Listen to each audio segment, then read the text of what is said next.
उसका तीसरा दिन और आज जो है ना संपूर्ण क्रांति चैप्टर को इस तरीके से पढ़ेंगे ना कि यहाँ से कोई भी क्वेश्चन आपके एग्जाम में आए चुटकियों में बना देंगे। और हाँ, अगर आप 2 वीडियो देख चुके हैं तो इसको भी तक ज़रूर देखिएगा, यानी अंतिम तक ज़रूर देखिएगा, क्योंकि यह जो है 1 शॉट लेक्चर जो है चल रहा है ना, ये क्रैश कोर्स चल रहा है, ये बिल्कुल फ्री में चल रहा है।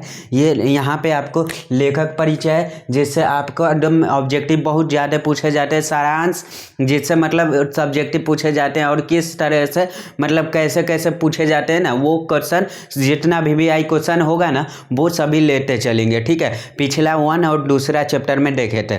ठीक है, तो मतलब यह वीडियो को देखने के बाद संपूर्ण क्रांति को पाठ को संपूर्ण क्रांति जो भाषण है जयप्रकाश नारायण जी दिए हैं, इसको आप कंप्लीट कर लेंगे। ठीक है, तो मेरा नाम है नीरज भैया। तो आज जो है संपूर्ण क्रांति का भाषण का एक जो भाषण का क्वेश्चन जानेंगे, कौन दिए थे, कहाँ दिए थे, कब दिए थे, क्यों दिए थे, सारा क्वेश्चन का आंसर जो है पता चल जाएगा। और यह 30 मिनट के अंदर का वीडियो में, मतलब बहुत कम समय का वीडियो में बहुत ज़्यादा चीज़ बता देंगे, क्योंकि 1 शॉट है और आपका एग्जाम बहुत नज़दीक आ चुका है। तो चलिए शुरू करते हैं। सबसे पहले हम लोग जानेंगे लेखक परिचय। अभी भी बहुत सारे बच्चे होंगे जो फर्स्ट वीडियो देख रहे होंगे कि लेखक परिचय क्यों जानते हैं, क्यों जरूरी है। तो यहाँ से जो है ना बहुत क्वेश्चन ऑब्जेक्टिव क्वेश्चन में पूछे जाते हैं। ठीक है, इसलिए जो है लेखक परिचय को जानना जरूरी होता है। ठीक है, तो देखिए यहाँ पे ये हमारे जयप्रकाश नारायण जी दिया था। तो कहाँ पर दिए थे, तो 1974 ईस्वी में, 1974 ईस्वी में जब छात्र आंदोलन हो रहा था ना,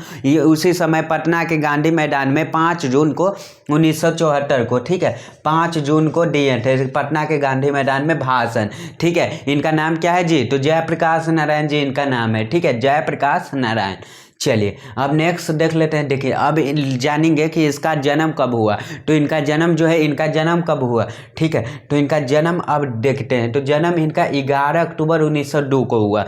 ठीक है, इनका नाम क्या है जी, तो जयप्रकाश नारायण। ठीक है, जयप्रकाश नारायण। यह जो है बहुत मज़ेदार भाषण है, और इसमें जो है आप अपने हक को जानिएगा और आपको पता चलेगा ये सारी चीज़। तो संपूर्ण क्रांति है, जो सभी कर रहा है कि क्रांति होती है उसी को बोलते हैं संपूर्ण क्रांति। ठीक है, तो इसका लेखक कौन हो जाएंगे, तो जयप्रकाश नारायण जी हो जाएंगे। अगर बात किया जाए इनका जन्म कब हुआ, तो 11 अक्टूबर 1902 को हुआ है। ठीक है, 11 अक्टूबर 1902 को इनका जन्म हुआ है।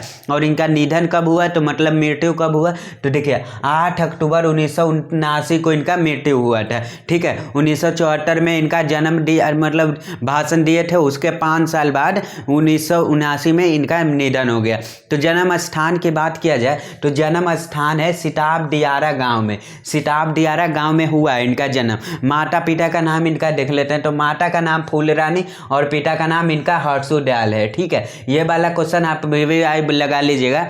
शिक्षा की बात कर लें तो इन्होंने कहाँ कहाँ से शिक्षा प्राप्त की। शुरू से मतलब प्रारंभिक शिक्षा घर पर ही काम किए हैं, और आगे की शिक्षा के लिए पटना कॉलेज से किए हैं। ठीक है, आगे की शिक्षा पटना कॉलेज से किए हैं। 1922 में शिक्षा प्राप्ति के लिए अमेरिका के भी गए, और अमेरिका से भी पढ़ाई करके आए हैं। ठीक है, माँ के अस्वस्थता, मतलब उनका मतलब जो है माँ का तबीयत के बिगड़ने के कारण पीएचडी नहीं कर पाए। माँ का तबीयत इनका हमेशा ख़राब रहता था इनका, इसलिए मतलब वो नहीं किए। ठीक है, पीएचडी नहीं किए। तो राजनीति जीवन का बात किया जाए तो राजनीति जीवन का, तो 1929 में कांग्रेस में शामिल हुए थे। ठीक है, और 1932 में सविनय अवज्ञा आंदोलन में शामिल हुए। ठीक है, 1929 में जो है सविनय अवज्ञा, देखिए कांग्रेस में हुआ था, और उसके वजह से ये जेल भी गए थे। ठीक है, और ये इन्होंने कितनी बार जेल गए थे ये चीज़ को आप लोग ध्यान दीजिएगा। ठीक है,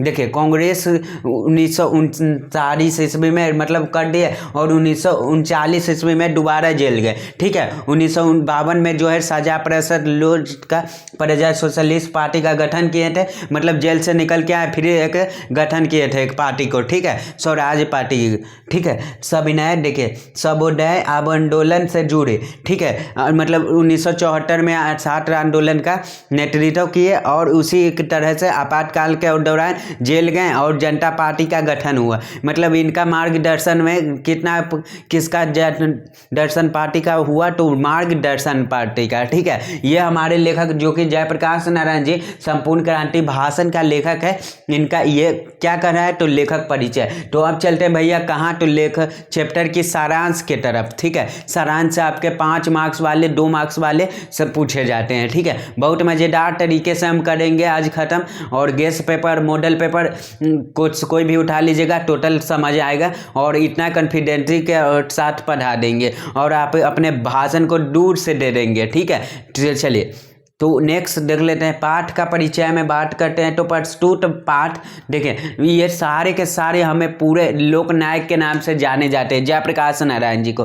तो ऑब्जेक्टिव पूछे जाएंगे इनमें से किनको लोकनायक के नाम से जानते हैं, तो जयप्रकाश नारायण को जानते हैं, ठीक है। जयप्रकाश नारायण का ऐतिहासिक भाषण दिया हुआ है, जो संपूर्ण क्रांति भाषण है ना, जयप्रकाश नारायण के ऐतिहासिक भाषण का एक छोटा सा अंश है। मान लीजिए आपके घर तरबूज आ गया, तो तरबूज खिलाने के लिए मिलता है ना, उस तरबूज का एक छोटा सा टुकड़ा मिलता है, तो आपको भी मिलता है। तो आप जो है 2 किलो का तरबूज आया था, अब उसका अंश एक मिला था, ठीक है, मतलब छोटा सा टुकड़ा। तो उसी तरह से इनका एक अंश है, ठीक है, जिसे उन्होंने 5 जून 1974 ईस्वी को पटना के गांधी मैदान में दिए थे, ठीक है। 5 जून 1974 संपूर्ण भाषण जो है स्वतंत्र भाषण के रूप में जन्म मुक्ति पटना के जयप्रकाश नारायण, ये जो भाषण है ना पटना के गांधी मैदान में 5 जून 1974 ईस्वी में दिया है, ये जो भाषण है ना क्या है, तो ये संपूर्ण भाषण स्वतंत्र पुस्तिका के रूप में जन्मभूमि के लिए मतलब दिए हैं, पटना में। कहाँ दिए हैं, तो पटना में। तो भाषण को सुनने के लिए लाखों की मतलब आए थे, जिसमें युवाओं को बोलबाल था। नारायण जी कहते हैं कि मतलब अगर दिनकर जी और राम बिलास बेनीपुरी जी होते तो राम मतलब न निर्माण के लिए मतलब खोती, ठीक है। जयप्रकाश नारायण जी भाषण दे रहे थे ना, तो उसको सुनने के लिए लाखों की संख्या में जो लोग आए थे, जिसमें युवाएं और यंग लोग होते हैं ना, नौजवान होते हैं, उसका भोजवान होता मतलब, और क्या कहते हैं यहाँ पर, तो इसमें किसान भी आए थे, युवा भी आए थे, और इनका मतलब अपने हक को जयप्रकाश नारायण जी बताते हैं कि मतलब लोगों का क्या हक है, एक राजनीतिक नेता को क्या करना चाहिए क्या नहीं करना चाहिए, ये चीज़ वहाँ पर बताते हैं, ठीक है। कहते हैं कि जयप्रकाश नारायण जी क्या कहा है कि कार्य करते हुए और रामबिलास बेनीपुरी मतलब अगर रामधारी सिंह दिनकर जी रामबिलास बेनीपुरी जी होते तो उनका जस्ट मृत्यु होता है, तो 1974 ईस्वी में किसका मृत्यु हुआ है, तो रामधारी सिंह दिनकर क्या हुआ, मतलब भाषण से कुछ दिन पहले ही मृत्यु हो गया था। उसके बाद जयप्रकाश नारायण जी संपूर्ण क्रांति का भाषण दिए थे, ठीक है। अब देखिए, अब जयप्रकाश नारायण जी भाषण दिए, उसके बाद ही मतलब उनके पहले ही उनका निधन हो गया था। कहते हैं कि अगर वो रहते ना तो उनकी कविता क्या काम करती, तो एक जो है क्रांतिकारी के काम करती, क्योंकि उन्होंने कविता के इस तरह से जान डाल देता है ना, जो जयप्रकाश जो मतलब रामधारी सिंह दिनकर जी है या रामबिलास बेनीपुरी जी है, वो लगता है कि क्रांतिकार यानी सीधे ठेस पहुँचाने के लिए लिखा गया है, इस तरह से वो जान डालता है, ठीक है, समझे। चलिए आगे करते हैं, यहाँ पर उनकी कविता मतलब कार्य करती और वो हमारे बीच नहीं है। जयप्रकाश नारायण जी कहते हैं कि ये जिम्मेदारी मैंने मांगी नहीं बल्कि लिया है, ये जिम्मेदारी जो है युवा पीढ़ी द्वारा सौंपी गई है। अब कौन सा जिम्मेदारी है भैया, तो उन्होंने राजनीतिक में भाग लिए थे, ठीक है।